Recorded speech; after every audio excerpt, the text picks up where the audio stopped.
Good luck dragging me into a horror movie. I get so scared. It's an overactive imagination or something. I'm not a big horror movie fan. I am afraid of them, they scare me. People don't realize that doing a horror movie is hard work. You're out there all day screaming your lungs out, breathing in toxic makeup fumes, rolling around in the dirt, getting your eyebrows burned off. It's not like doing a sitcom. I think what sets this one apart is that there are two horror movie icons finally battling each other. You actually see them beat the crap out of each other instead of just terrorizing the kids in the movie.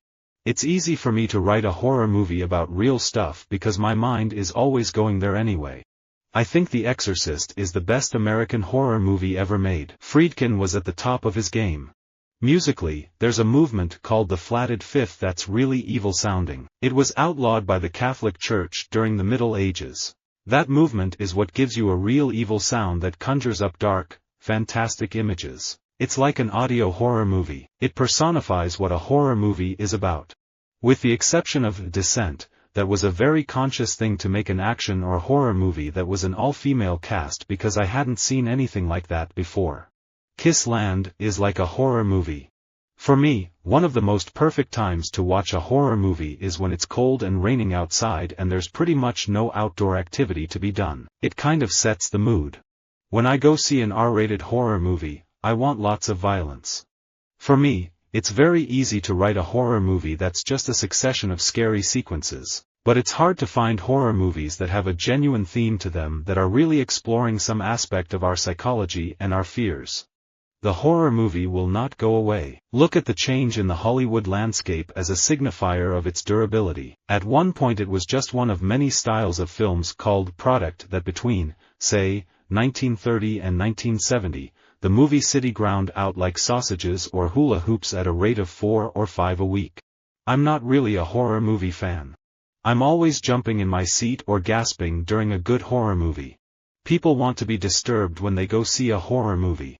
I think I approach my choices much the way I approach the way I consume movies and TV and stuff. I like everything, and sometimes I'll feel like a horror movie, and sometimes I'll just feel like an episode of Hoarders. I love a good harsh horror movie when it's done well, but there are times when it feels cynical. You can tell when a filmmaker loves the genre, and you can tell when someone's just cashing in a paycheck. Then it becomes a dumbing down, a fetishization of violence that I react very strongly against. I love watching a good, freaky horror movie. I love it. It's one of my favorite things to do, to go and see at the cinema, just to tune out and be freaked out. My mother fed my love of demons, science fiction, and paranormal. She was a devout horror movie fan who kept me up until the wee hours to watch Outer Limits, Night Gallery, Twilight Zone, and Star Trek. We lived to watch those reruns. The nice thing about a horror movie is that people go in looking to be unsettled. Steven Spielberg's name was all over Poltergeist, and E.T. was out the same year, which every single parent took their child to. So despite Poltergeist being a horror movie, I convinced my parents to let me see it. It was terrifying. I guess this says a lot about me as a 6-year-old, because I loved it. I am like the perfect horror movie viewer because I do not get scared very easily. Ghost stories really scare me. I have such a big imagination that after I watch a horror movie like The Grudge, I look in the corners of my room for the next 2 days. When I first started out and would go on pitch meetings, there was always this kind of eye roll that would come with pitching a horror movie when you were dealing with the studios. Unless it was viewed as a cheap product that could turn a lot of profit, there wasn't a lot of interest in making it good. Ethan Hawke is not a horror movie fan, but he's a really good friend of mine, and I finally cajoled him into doing Sinister. Later, he said one of the reasons he was really resistant to doing a horror movie is he thought it'd be really scary on set.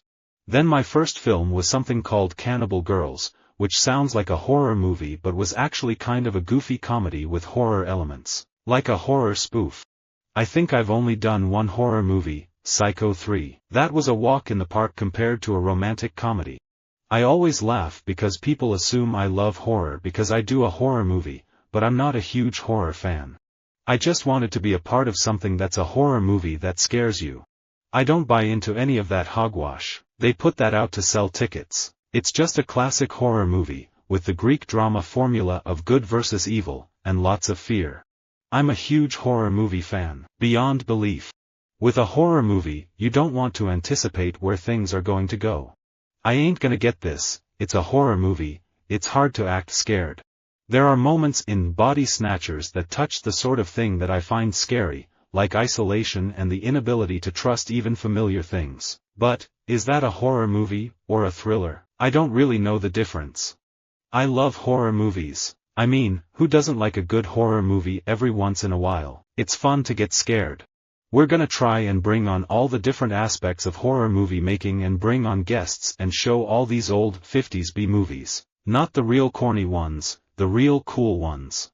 I love horror movies. It's so fun being absolutely terrified. It's damn hard to shoot, though. I didn't realize how difficult it was to make a horror movie as an actor. Physically and mentally, phew. When there's a great horror movie, people are like, horror's back. And when there's a series of not so good ones, horror's dead. I think it's all about the quality. When there are one or two good horror movies in a row, people come out interested again. Cabin Fever was very much inspired by The Thing. It's really a perfect guy's horror movie. There's no love story, it's just straight up horror. And it's so well done. It moves at a slow pace, but it's really terrific. What Scream was great at was presenting ironic detachment and then making you actually care about the people that were having it, and juxtaposing it with their situation. All in the service of making a great horror movie. It was fresh. This film is what it is. It's a campy thriller horror movie where you go and have fun. With these types of films, you can't take it too seriously. They are what they are. At the time I came along, Hollywood's idea of teen movies meant there had to be a lot of nudity, usually involving boys in pursuit of sex, and pretty gross overall. Either that or a horror movie. And the last thing Hollywood wanted in their teen movies was teenagers. I think one of the things that was a huge surprise to everyone with Silence of the Lambs was that was an Oscar-winning horror movie. It struck such a nerve with audiences that it was a very particular, special experience. There are certain rules one must abide by in order to successfully survive a horror movie. I have a very high tolerance for gore and blood. I am, like, the perfect horror movie viewer because I do not get scared very easily. I can really stomach anything, so, as a result, I have watched a lot of really disgusting stuff that I should probably never have seen.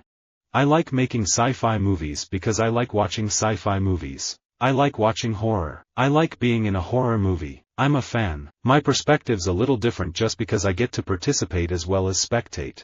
I love the first hour of a horror movie, the fear and anticipation. Then, when it gets bloody, I lose interest. A good horror movie should have peaks and valleys.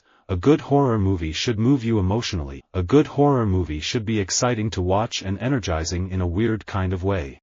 I began as a model, but that did not really hold my interest for too long. I believe I stood out from the parade of models trying to make it in Hollywood, which helped launch my career beyond the one-night stand horror movie. Visit our website for more quotes, quoting.com.